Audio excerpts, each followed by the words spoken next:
มีสองว่างอเมริกาก็ได้มีสองว่างธรรมดาเฮาเฮ็ดศึกนี่นะมันต้องอัดเบิดฮู้แล้วว่ามันสิเกิดมันยังอยู่ในฮอร์มุซน่ะแต่ข้าพเจ้าบ่เข้าใจให้อเมริกาจักสองกองพลนี่นะไปหั่นน่ะถล่มอยู่ในแถวนั้นน่ะเครื่องมือมันยังก็มีหมดยนต์ยานพาหนะก็มีหมดแต่ว่าเงียบ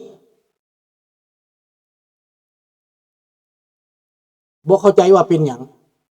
ให้เขาโฆษณาส่วนเสือให้เขาตัวให้เขาหลอกกระดักกระเดีย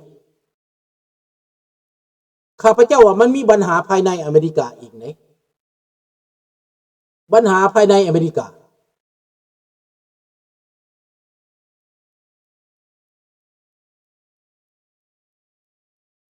อ้างเต้นแมนเกลว่าโบแมนติกว่า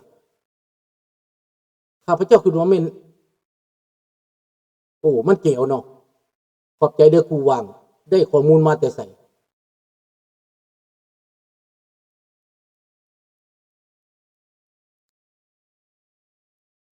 การโฆษณาส่วนเสือนั่นแหละสำคัญนะระวังได้การโฆษณานะประเทศอเมริกานี่สงครามที่ไปเห็ดน่ะนะบ่ได้เผยแผ่เลยบ่ได้เปิดคนบ่ฮู้เขาเราไปซอกเลาะเบิ่งตั้งแต่ข่าวเฟกนิวส์น่ะแต่อเมริกาควรจะข่าวไปพร้อมกันสงครามข่าวสารต้องไปพร้อมกันต้องเปิดเผยโลดจุดใดจุดใดทิ่มลงใส่ทำลายอย่างแน่ให้ประชาชนเขาเห็น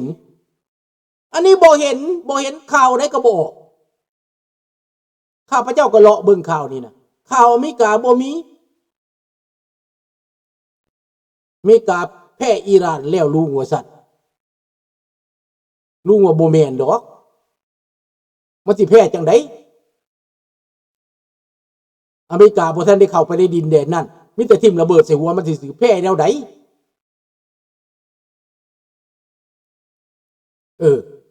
มันแพ้แบบใดพวกเจ้าคือโดนแพ้แบบใดมันเป็นข่าวซื่อๆข่าวโฆษณาส่วนเสือซื่อๆเรื่องจริงอเมริกาบ่ทันได้เว้าหยังถล่มมันไปจนว่าราบคาบไปแล้วมันเอาหยังมาแพ้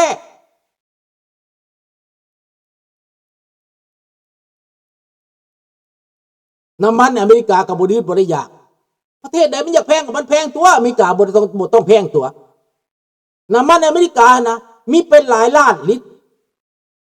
รับรองป้องประกันไว้ตลาดโลกเรื่องของมันอันนั้นสิไปฮ้อนไปฮ้นน้ำหยังเรื่องตลาดโลก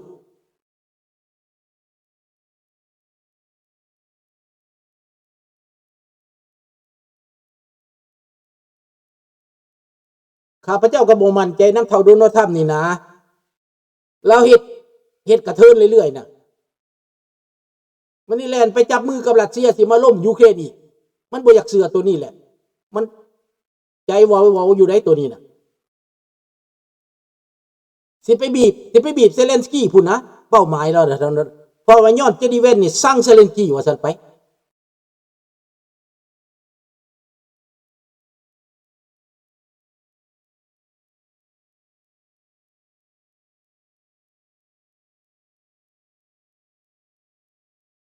มันอยู่ในขณะของเท่าทํนี่สั่งเซเลนสกี้เรื่องของมันเจดีเวนนี่สั่งเซเลนสกี้แห้งไหนบ่ไปเหยียบบ่ไปใกล้นี่แหละตัวนี้แหละมันเป็นจุดอ่อนของเท่าทํน่ะเท่าถ้ำที่เสียเปรียบน้ำตัวนี้แหละ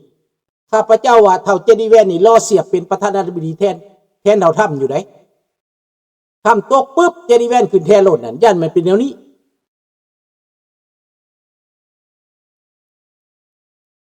แต่ที่แน่ๆรัสเซียจะแพ้สงครามในยูเครน100%อย่างนี้อันนั้นแมนเพราะตอนนี้ในยูเครนนั้นคนลืมยูเครนตีเข้าไปลูฮั่นนะอาจจะ2 มือข้างหน้านี้จะถึกถล่มแล้วในโดเนตนี่เกือบเบิดเลยนะยูเครนเอาเบิดเลยดอนบัสซาปอริเจียตอเรสยูเครนยึดไปเบิดแล้วไหน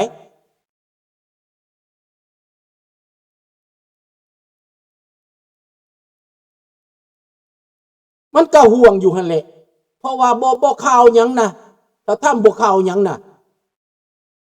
ให้เขาตั้งแต่ไปฟังข่าวเฟกนิวน่ะมันเป็นห่วงอยู่ใดเรื่องสงครามข่าวสารนี่น่ะ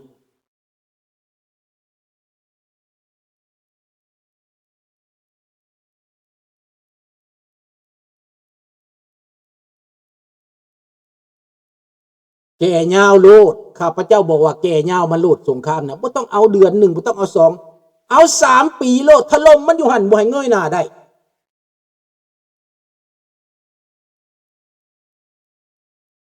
แนวใดมันกระสู่กันแล้วถล่มมันอยู่หันแหละ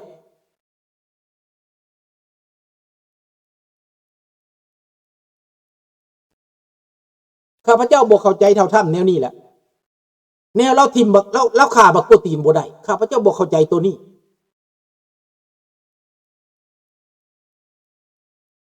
เราให้โปรตีนเสียบ่ได้ข้าพเจ้าบอกเข้าใจตัวนี้ในครั้งนี้นะข้าพเจ้าสงสัยท่านนี่เป็นอย่างเราจังมาหงึดมาง้อแต่โปรตีนแท้ย่านโปรตีนตายแต่ข้าพเจ้าเชื่อว่าเซเลนสกี้ครั้งนี้บ่ยอมยึดไปแล้ว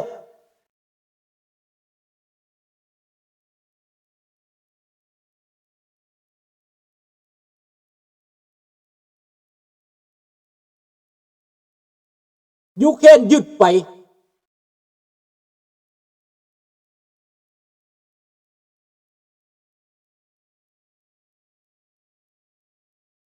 แต่ยังว่าเจดีแวนน่ะบ่อยากเบิ่งหน้าเซเลนสกี้เรื่องของมันนั่นน่ะ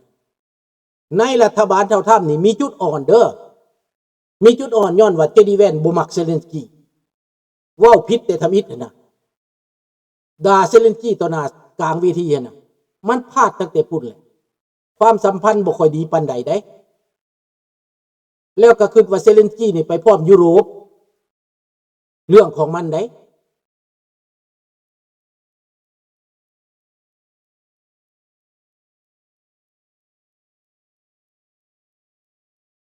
ลูกเคยปูตินลงทุนกับลูกลูกเคยทำลงทุนกับปูตินแมนหากแต่ว่าคันเป็นแบบนั้นนะมันเป็นแบบนั้นแปลว่าจะมีปัญหาได้ระยะยาวจะมีปัญหาได้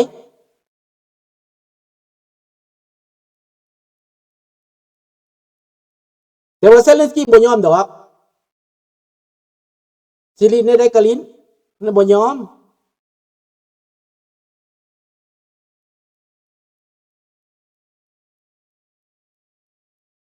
คิดนานอยู่หากแต่มี2 วางพูดน้องจันทวีมีความกังวลได้ในสัญชาตญาณของอ้ายนี่นะมีความกังวลบนว่า2 วางมันมี2 วางหลายพูดและก็วอกแวกหลายพูดนะ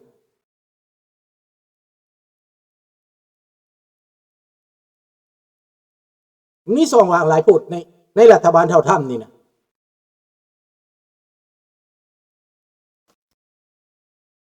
2 วางตัวนี้สำคัญเลยต้องปิดแต่ว่าเฮาก็ยังบ่ได้ดอกพี่น้องเอาไปตามชะตากรรมของข้าเจ้าหั่นแหละแต่ว่าเฮาดีใจแล้วเออ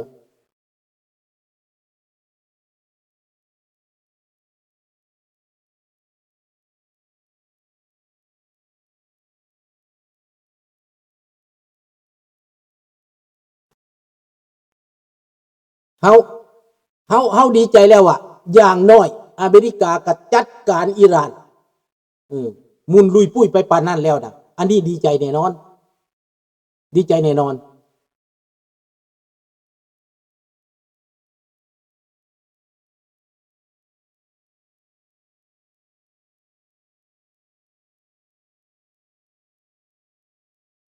มาอีกแล้วบ่ดีนี่นะ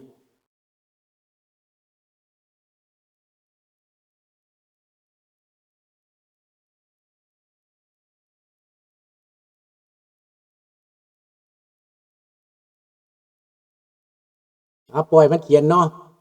ปล่อยมันเขียนว่าบ่เป็นหยังดอกเขียนไปโลดอย่าเขียนอะไรเขียนโลดเอาปล่อยมันเขียนไปก่อนถ้ามันบ่มาแตะข้าพเจ้านี่โดยตรงหั่นน่ะแต่วันนี้ได้ก็ตามดอกพี่น้อง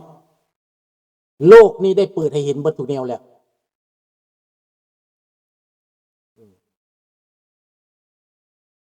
ข้าพเจ้าว่าเท่าทำเรามีเจตนาแนวใดแนวหนึ่งเด้อเรื่องอันนะเรื่องอันนั้นนะน้ำมันนี่นะถ้าทำแล้วมีเจตนาแนวใดแนวหนึ่งเราสิให้โลกนี้วุ่นวายแล้วเราได้ขายน้ำมันออกไปเราได้ขายน้ำมันออกไปพอเราสิเอาสต็อกเก่าของเรานี่ออกไปในราคาแพงข้าพเจ้าเราเล่าเรื่องเศรษฐกิจเด้อถ้าทำนี่ใช่แบบนี้พี่น้องตอนนี้น้ำมันบาริลเท่าไหร่ถ้าทำขายเบิดขายในราคาแพงหลังจากนั้นแล้วน้ำมันมันลงได้บัดนี้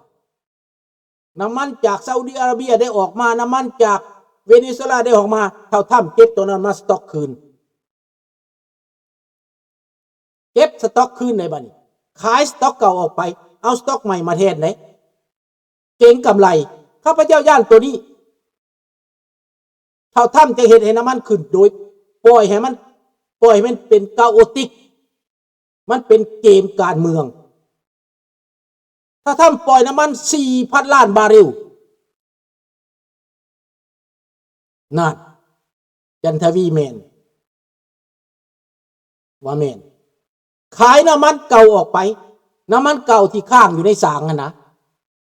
ขายไป 4,000 ล้านบาร์เรลเพราะว่าน้ำมันจะมาจากเวเนซุเอลานะมันหลายบ่อื่นบ่อัดบัดนั้นน้ำมันอิหร่านน้ำมันมาจากประเทศต่างๆที่ต้องการความช่วยเหลืออเมริกานะก็จะมาบ่อันอเมริกาจะเป็นผู้กำหนดน้ำมันบ่แม่นจะเหตุสงครามแบบเอาเป็นเอาตายแท้ๆตัดหัวพวกงูเห่าไปแล้ว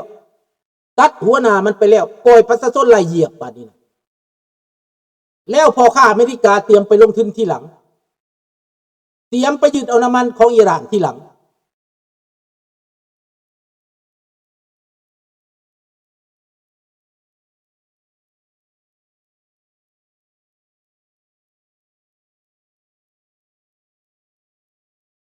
มันแม่นให้แล้วเพราะว่าอเมริกาปล่อยให้มันปิดข้าพเจ้าว่าตั้งปล่อยได้อันนี้ได้ปล่อยให้อิหร่านเห็ดให้ประเทศอยู่แถบนั้นเครียดแค่ไหนอิหร่านตื่นให้เขาลุ่มเหยียบอิหร่านอเมริกาถอยออกให้ประเทศที่ว่าตัวเองเป็นกลางนะให้มันสู้กันเองให้ประเทศบาห์เรนกาตาร์ซาอุดิอาระเบียประเทศเหล่านี้จะลุ่มจอร์แดนจะลุ่มอิหร่าน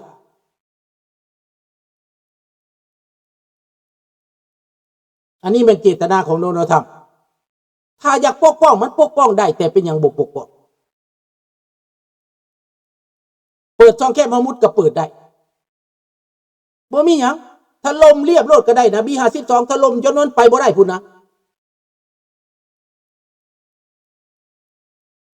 มันบ่แม่นไปยึดแบบนั้นตารา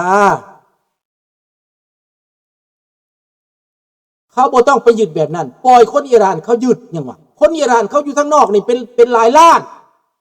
เป็นทหารก็เป็นหลายแสนนะเขาพร้อมแล้วจะยึดนะกำลังของปาลาวีนี่ก็มีนะให้อาวุธเขานะกำลังของอยู่ในประเทศก็มีเขาเตรียมพร้อมหมดเลยนะ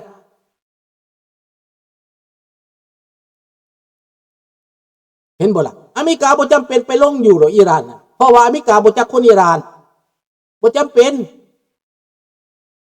มีแต่ให้อาวุธพวกนี้นะสนับสนุนนะจัดการถล่มพวกนั้นตัดมันอยู่ทางอากาศพุ่นทางทึงน่ะ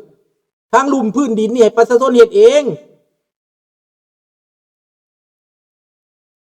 เอาแม่เวียงจันทร์ก็ตัดหัวบักทองลุนตัดหัวรัฐบาลสำหรับการปลดปล่อยพวกข้าพเจ้าเฮ็ดเองก็ได้ตัดหัวบักทองลุนตัดกองทัพมันฐานทัพมันอยู่ใส่เอามาลาบคาบเบิดเอามาตัดตีนมาต่อพุ่นแล่นออกมาในบ้านประชาชนตีนเหยียบบักทอรุ่นมันย่านตายแล้วย่านเห็ดแบบอิหร่านมันย่านแห้งไหนมันห้องให้เล่ากลับบ้านได้เดี๋ยวนี้บ่ได้หมายก็ว่าทำลายทางอากาศมันไม่จบอันนั้นพวกคนพวกคอมเมนเตอร์เว้าแบบบ้าๆ